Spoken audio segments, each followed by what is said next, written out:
Goeiemôre. Dit is Woensdagoggend, 8 April 2026 en ek groet julle hier vanaf die walle van die Groot Rivier. Klein bietjie later as gewoonlik, maar ek moes vanoggend eers seker maak van my feite voordat ek kon begin opname maak. En dit gaan alles rondom die ooreenkoms wat bereik is in die Midde-Ooste.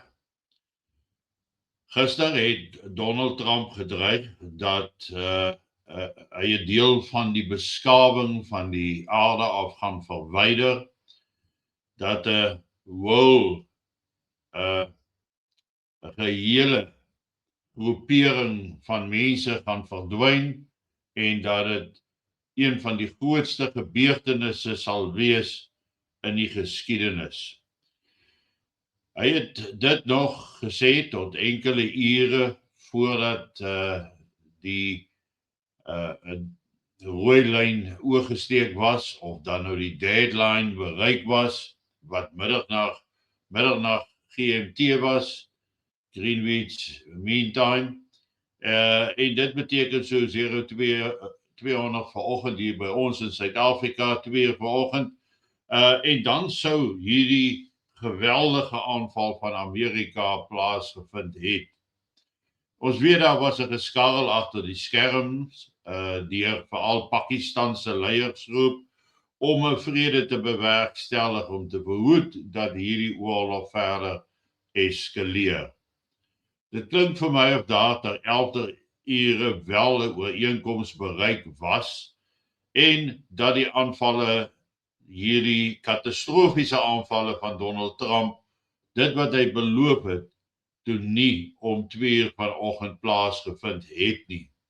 Donald Trump het aangekondig dat hy 'n verdere 2 weke uitstel gaan gee, 2 weke waarin daar geen aanvalle gaan plaasvind nie, waar daar 'n soort van 'n toetsvrede gaan wees en daar's 'n 10-punt plan wat aanvaar is vir hierdie vredespoging. Die 10-punt plan sal ek meer detail besonderhede oor kry en dit dan later met julle bespreek, maar dit praat oor 'n einde aan alle vyandighede, dan die straat van Hormuz sal oopmaak, soos met onmiddellike effek, geen verdere aanvalle van Amerika of Israel op Iran nie, en ook geen verdere aanvalle vanaf Iran op Israel en die Midde-Oosterse lande nie. So dit wil vir my lyk asof daar iets gebeur het wat vir ons 'n baie groot positief inhou, wat uiteindelik tot die wêreld se voordeel kan wees. Onmiddellik na hierdie aankondigings het die aandele magte geklim.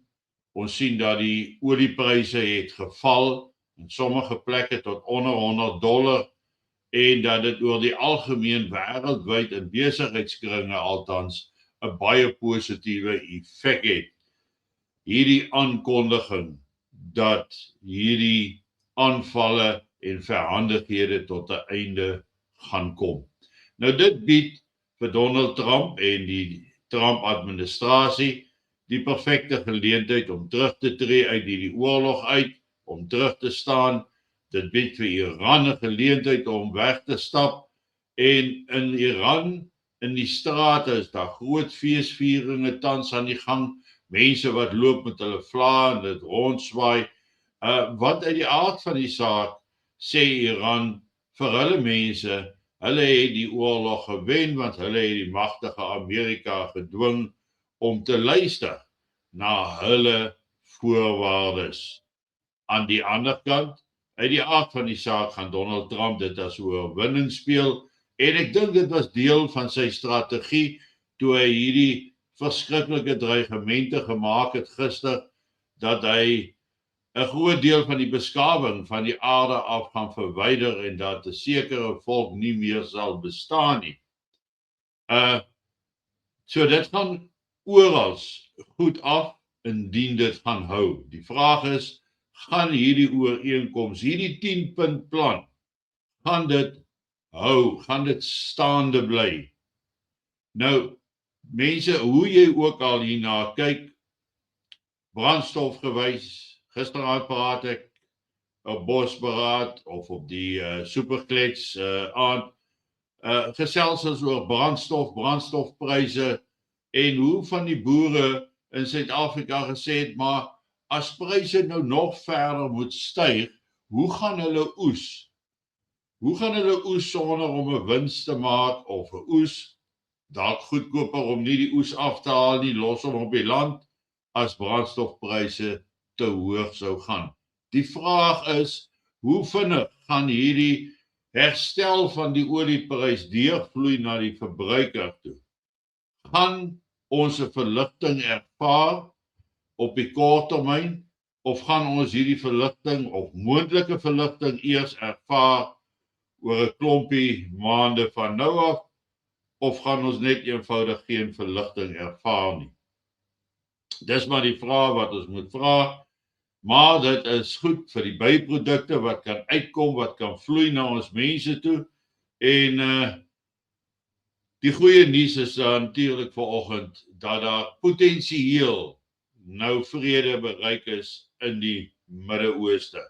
Party mense sal sê dis nie goeie nuus nie, en dit hang af hoe jy na die situasie kyk. Ons mag mos verskil hoe ons na die situasie kyk, maar die groter, breër prentjie tans, soos hy nou hier staan op die oomblik, is dat daar is 'n 10-punt plan aanvaar, dat daar nou tydelike vrede in die Midde-Ooste sal wees.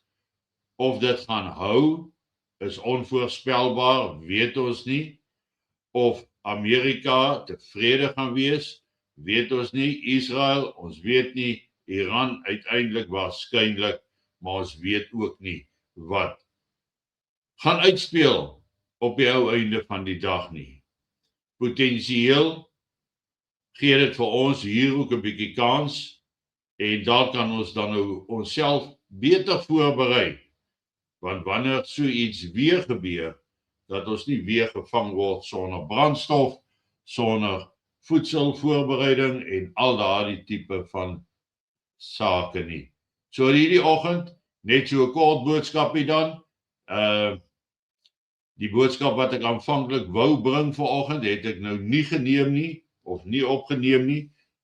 Kom ons kyk eers hoe ontwikkel hierdie situasie. Ek dink dit is baie belangriker op hierdie tydstip.